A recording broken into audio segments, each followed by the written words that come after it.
सनितपुर राङापारा बियाबनि रुपाथि माथि फोरबो आरो दिनै मोनसे गोजोनथाव रुपाथि माथि जेवारि फोजोंनाय हाबाफारि बे समाव सोलिबाय थादों आरो जेवारि फोजोंनाय हाबाफारिनि गेजेरजों दिनै मोनसे गोदान बुब्लि सावगारि मोनसे नुनाय जादों बे सावगारिनि गासै नुथायखौ जोंनि केमेरा पार्सनखौ आं दिनै खावलायदों जेहेतुके रुपाथि मायथाइ जा मोनसे हांखो बिथांमोना लिरदों मोनसे जेवारिनि गेजेरजों जा फोरमायथिदों बेखौ एकदम राङापारा बियाब दुलाय बाथौ गौथुमनि आफादगिरि खावलायदों बेनि सिगाङाव जोंनि जा बिथांमोना बेहाय लिरदों जे रुपाथि मायथाइ फोरबो राङापारा बियाब बेनि गासैबो खोन्थाखौ जों मिथिनो थाखाय बे समाव जों राङापारा बियाबनि दङ बेनिफ्राय जों बेखौ बरायनानै जाबाय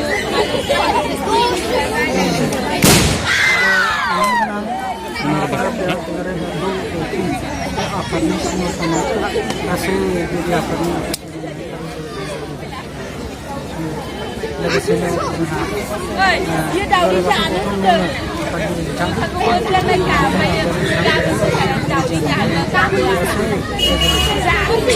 दिनैहाय जोंहा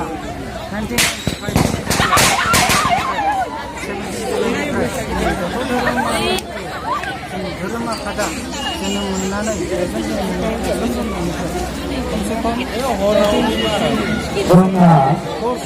गावसोरफोरा गासिबो मोनसे जायगायाव ज' जाना थायो बे बेरायनाया दुखु खस्थ'नि गेजेरजों जोङो बाथौ धोरोमखौ हारिमु आरो गावसोरहा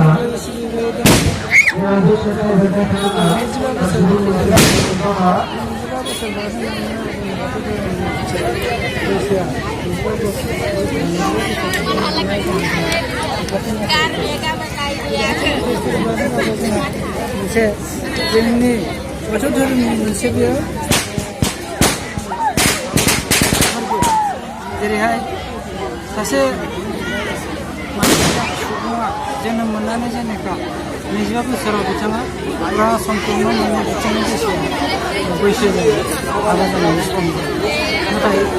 जेथिया बिथांनि बैसोआ 50 बोसोर थाङो अब्ला बिथांनि बैसोआ एसे बारहोलांनाय जायो बे ओंथियावनो जोंनि फोरबो जिथु बेखौ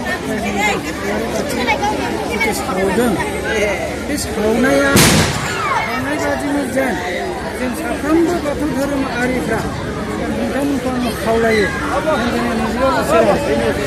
25 बोसोराव फालिबाय जोंनि आलारिया जेनेबा जोंदों सोरां थिग बिदिनो जोंनि गोसोआवबो बाथौ धोरोम होननानै माने गोसोफ्रा आलारि बादि सोरां जादों जाबोदों बेखौ आं आसा खालामदों नाथाय सोरनिबा आलारिया जोङाखै जानो हागौ नाथाय बेनि ओंथिया बेनो जे आलारि फोजोंनाय माने जों गाव गाव गोरबोखौ गावनि गोसोनि गोरबोखौ गोसोनि सोरांखौ अर्थात जों इसोरनिफ्राय आफा बोराइ बाथौनिफ्राय मोननाय गियाना जोंनि गोरबोआव जोंखाङो बे ओंथिखौनो लानानै जोङो इसोरनि जिथु होनाय गियान बे आलारिखौ फोजोंनाय जादों बेनिखायनो दिनै गोथार आलारि बा जेवारि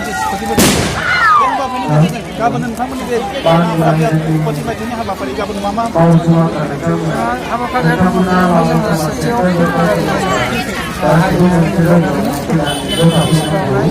ओमफ्राय जोंहा बेनि सेकेन्डआव गोदोनि आगुनि जिथु दैदेनगिरिफोर 25 बोसोराव जाय बिथांमोना सोरबा रुंग'लांबाय सोरबा दाबो दं सोरबा रुंग'लांनानैबो जोङो बिथांनि न'खरनि मानसिफोरा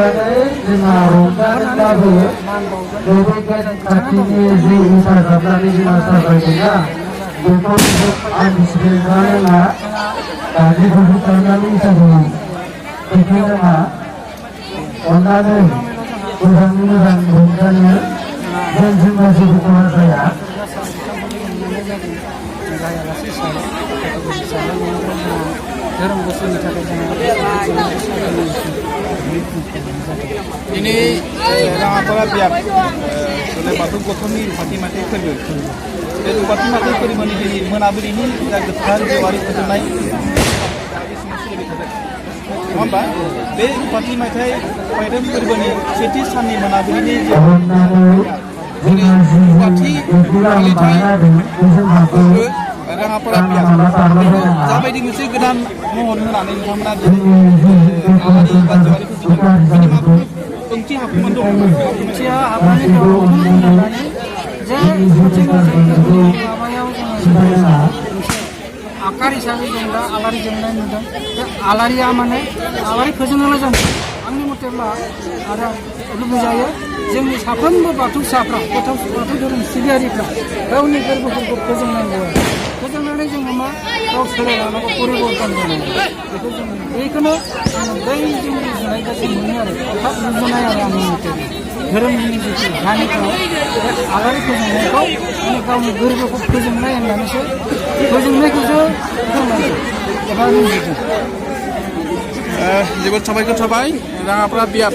जुलाइ बाथौ गौथुमनि रुपाथि माथि फोरबोनि दिनै बे मोनाबिलिनि गोथार बुब्लियावहाय जा जेवारि फोजोंनाय हाबाफारि बेखौ जोबोद मोनसे समायना रमायना महर होनानै बेबायदि रुपाथि फोरबोखौ फालिनायनि जा मोनसे लाहार बेयाव गोसोखां जादों आरो बे हाबाफारिजोंनो जोंहा राङापारा बियाब जुलाइ बाथौ गौथुमनि आफादगिरिया जोबोद मोजां मोनसे बाथ्रा फोरमायदों जे मोनसे आलारि बाथिया जेरै जों मोजां जादों बेबायदिनो गासै मानसिनि सुबुंनि हास्थायनाय दिनैनि बे बाथौ मिसनाव बिथाङा रुपाथि माथि फोरबोनि बे गोजोन बुब्लिनि जेवारि फोजोंनाय हाबाफारिजों जों प्रफेसर गामिनि जानायनि थाखाय बिथांखौ गोजोन बावहरनाय